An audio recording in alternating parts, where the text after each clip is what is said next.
Hey, UFC Fight Night Mexico City just wrapped up.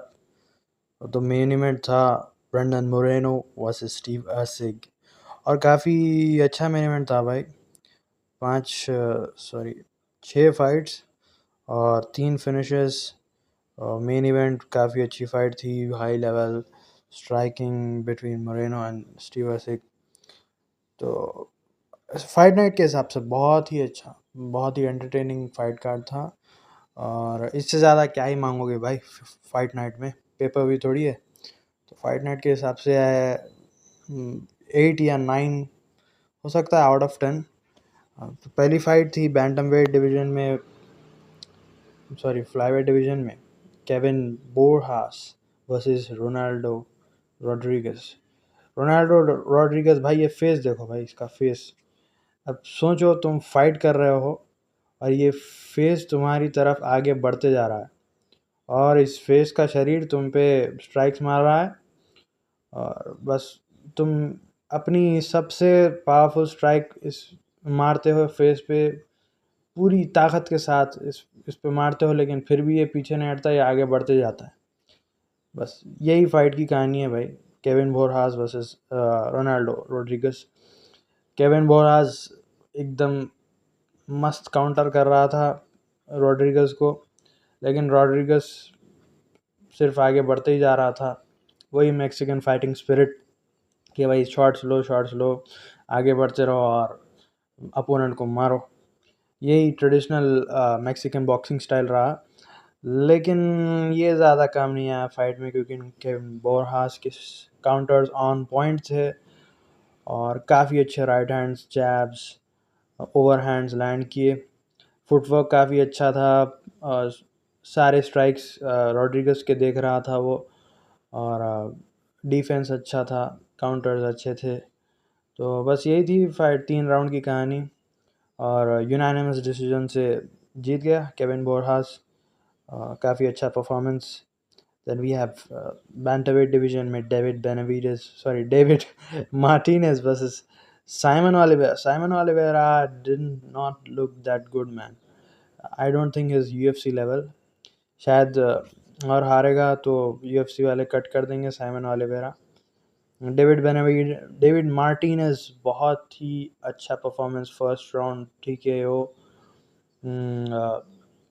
आते ही distance maintain किया, बहुत सारे फेंट्स डिस्टेंस से और लेग किक्स। उसके बाद मौका मिलते ही राइट हैंड का काउंटर किया अपने राइट हैंड से और भाई TKO कर दिया साइमन ओलिवेरा को।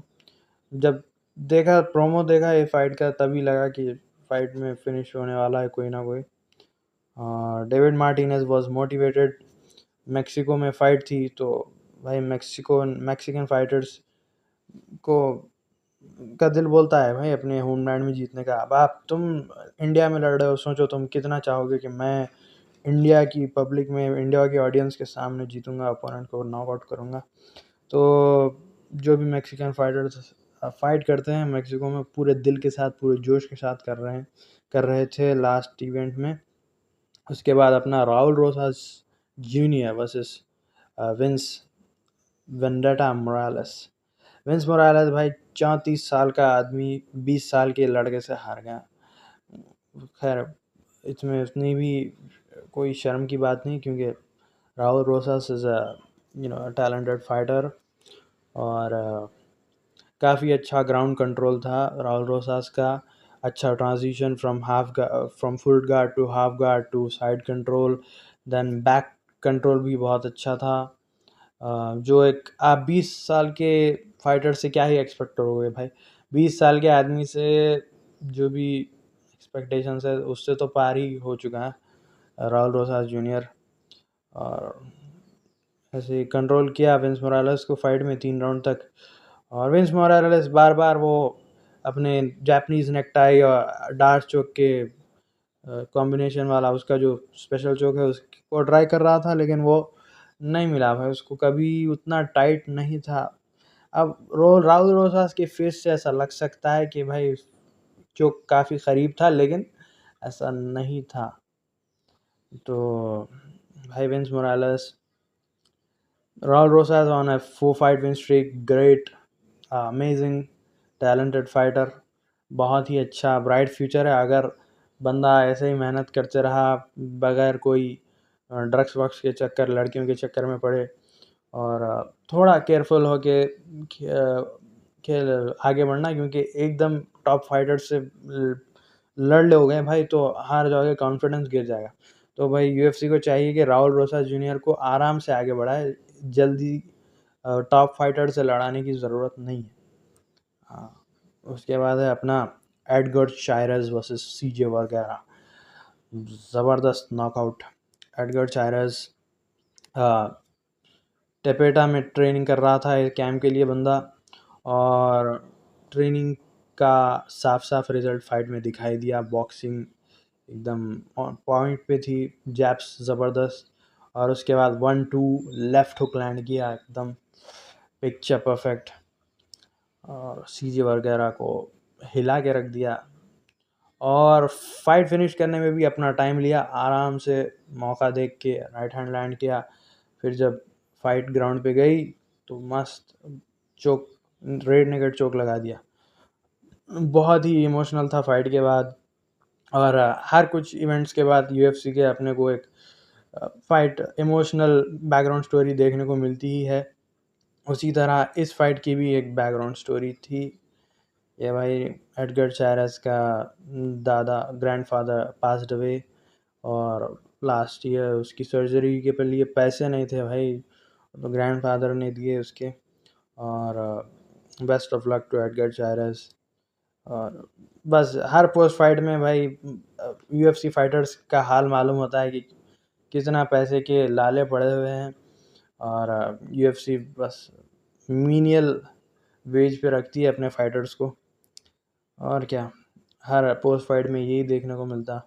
ऐसे ही बैकग्राउंड इमोशनल बैकग्राउंड स्टोरी अपने कोमेन इवेंट की भी थी, मैनुअल टॉरेस वर्सेस ड्रू डोबर।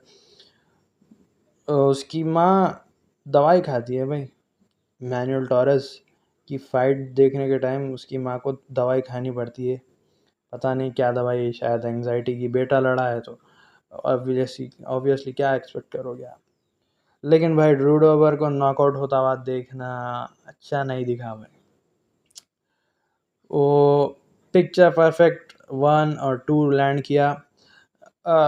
आप देखो ड्रू डोबर के फाइट्स में तो हमेशा ये ओपनिंग दिखती ही है।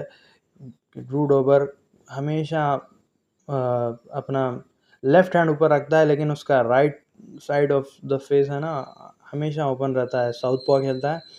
तो इमानुएल टॉरेस के पास वो परफेक्ट रीच और हाइट थी जिससे कि वो ड्रू डोबर को टच कर सकता था, और उसने किया। और बहुत ही अच्छी स्ट्रैटेजी से आया था इमानुएल टॉरेस। आते ही फ्रंट किक लैंड किया, टीप किक, और डिस्टेंस पे खेल रहा था क्योंकि ड्रू डोबर अगर अंदर की तरफ आया और कॉम्बिनेशन लैंड किए तो भाई किसी को भी फिनिश कर सकता है। तो आउटसाइड खेला और अच्छा 1-2 लैंड किया। और भाई फिनिश के लिए अब लोग कह सकते हैं कि भाई अर्ली स्टॉपेज था, कोई कह सकता है कि भाई लेट स्टॉपेज था। मुझे स्टॉपेज बराबर दिखा, लेकिन बेचारा ड्रू डोबर क्या करें भाई, ऐसा होता है फाइट के बाद। फाइटर समझता है कि मैं लड़ सकता था, I would have fought through it and survived, but क्या कर सकते हैं भाई, फाइट गेम की रियलिटी है। और in my opinion it was a good stoppage. Then we go to the main event, Brandon Moreno versus Steve Erceg. It was an incredible fight. Moreno आते ही, अब वॉकआउट के टाइम पे देखो भाई, मोरेनो की आंखों में खून रहता है, विल, वो जो मैक्सिकन फाइटिंग स्पिरिट है ना, वो साफ नज़र आती है उसकी आंखों में।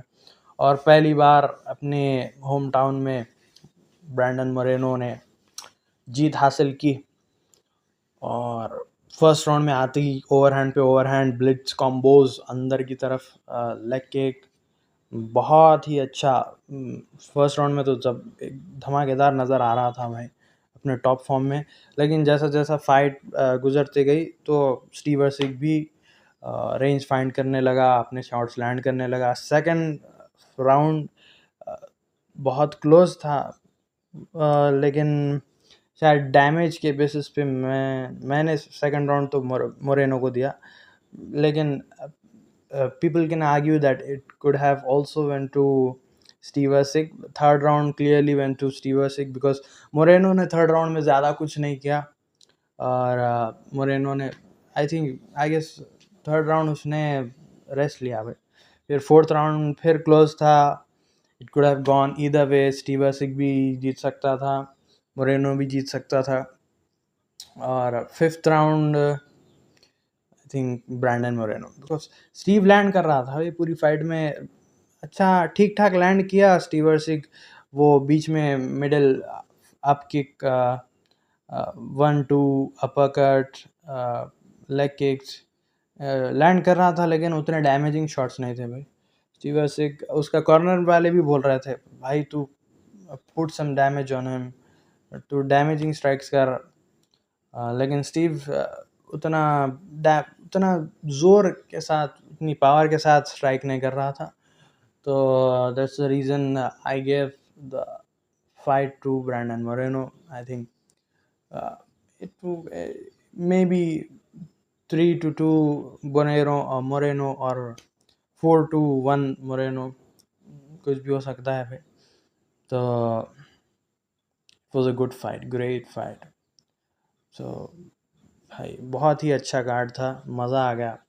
मैक्सिकन्स के लिए अच्छी फाइट नाइट थी, क्योंकि अपना मेन इवेंट में, मेन इवेंट में और एडगर चायरेस, राहुल रोसास, डेविड मार्टिनेस सब जीते भाई मेन कार्ड में। तो हाँ, प्रीलिम्स में भी अच्छे फाइट थे कुछ।